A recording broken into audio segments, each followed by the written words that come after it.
welcome back to my channel. Bonsoir et re-bienvenue sur ma chaîne. My name is Muriel, and in this video I will be doing the finally fall book tag. Because oh boy, am I glad it is indeed finally fall or autumn in the Northern Hemisphere. Summer being, in point of fact, my least favourite season, and autumn being my favourite. It's also the season in which I was born, so, you know, there's that.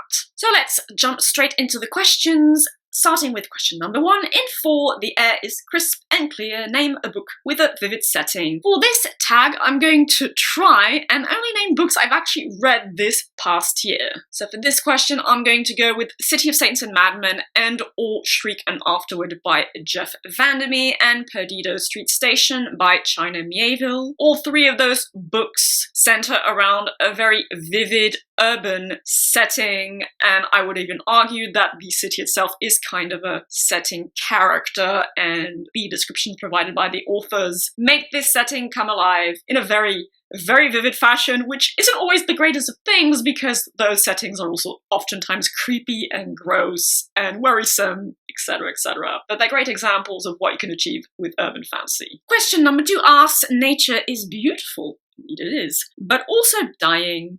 Sort of. Name a book that is beautifully written but also deals with a heavy topic like loss or grief. So once again, 2 book answers. First, I'm going to go with You by Joanna Briscoe, which was a reread for me this year. The book deals with a main character who grieves over the loss of her first daughter, whom she had to give up for adoption somewhat against her will. It also deals with past relationships, how relationships shape you in your younger years and things like that, and an age gap relationship. There is also her mother who had an affair with a woman, all of that kind of relationship drama which incurs, you know, grief over changing and or dying relationships. And my second answer will be Hyperion by Dan Simmons, because a lot of the characters in Hyperion, and by Hyperion I mean the very first novel in the Hyperion Cantos, a lot of the characters in fact do deal with grief and loss and other traumatic things, so I think it fits this question pretty well. Question number 3, fall is back to school season, not for me anymore, and thank the gods for that. Share a non-fiction book that taught you something new. So I've already read my fair share of non-fiction books this year, but in all fairness, none of them tackled subjects which were that new to me or unknown to me. However, I did read this month in fact, Sexus Animalus, Tous les goûts sont dans la nature by Emmanuel Puydeba. This deals with animals, I mean non-human animals, sex lives and sexual anatomy and sexual behaviors and things like that. And I mean, not everything in here was that new to me, but I did learn new facts about zoological sexology is what I'm going to call it. I'll talk about this in more depth in my monthly reading wrap-up, but so yeah, this kind of fits this question pretty well. Question 4 asks, in order to keep warm, it's good to spend some time with the people we love. Name a fictional family / household / friend group that you'd like to be a part of. Being the introverted, not really social at all person that I am, that's not the easiest question for me to answer, but in fact, I do have an answer. I'm gonna go with the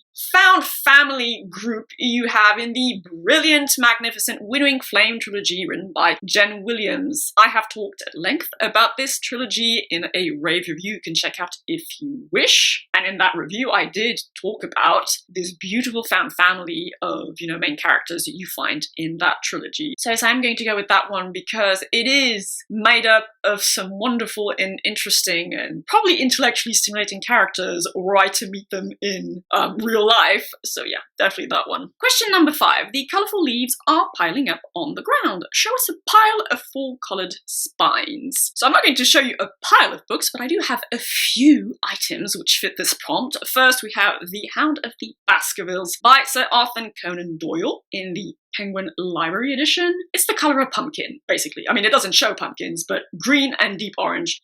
Pumpkin, it fits. Then we have, I guess, a kind of leafy orange with the Priory of the Orange Tree, which I'm presently reading and loving. Please, please, please, please, please let it have a satisfying ending. And finally, Entangled Life mushrooms. Autumn is the season of mushrooms. Mushrooms, it fits, it's all good. Question number 6. Fall is the perfect time for some storytelling by the fireside. Share a book wherein somebody is telling a story. So again, that one's pretty easy. I'm going to go with The Tenant of Wildfell Hall by Anne Bronte because it is a story within a story. The main male character telling a story to a friend via letters, and the main female character telling her life story via diary extracts. Question number 7. The nights are getting darker. The night is dark and full of terrors.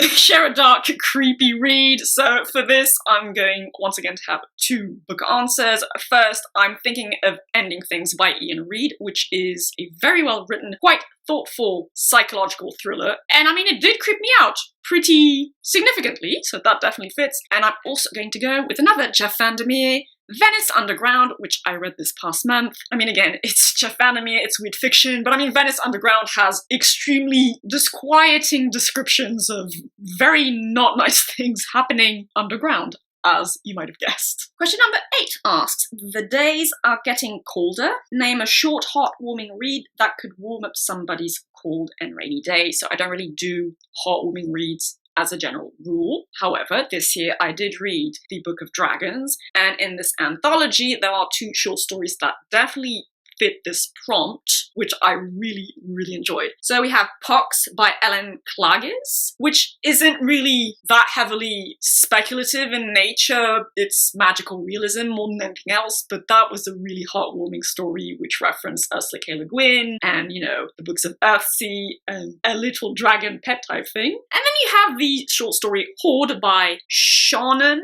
Maguire, which is a twist on the traditional hoarding behavior law associated with dragons, but think foster family care. And that was also very sweet and heartwarming. So definitely check this anthology out. I've talked about it in a previous monthly reading wrap-up. If you love dragons, if you love speculative fiction around fantastical creatures, do pick this one up. It has a great, marvelous array of stories of all different kinds and genres, and definitely a few heartwarming ones as well. Question number 9. Fall returns every year, as does every other season, but alright. Name an old favourite you'd like to return to soon. So yeah, I'm very disciplined, difficult with the way I arrange my TBR, so I'm not just going to squeeze something in because I feel like rereading something. However, at the very beginning of next year, I have a few rereads planned. One I'm actually pretty excited for, which will be The Birthday of the World and Other Stories by, once again, Ursula K. Le Guin, which, as far as I remember, is my favourite short story collection by her, so I definitely want to revisit it as an older and hopefully more mature person. But then I thought about this question and I was like, you know what? A part of me actually kind of wants to reread A Song of Ice and Fire again.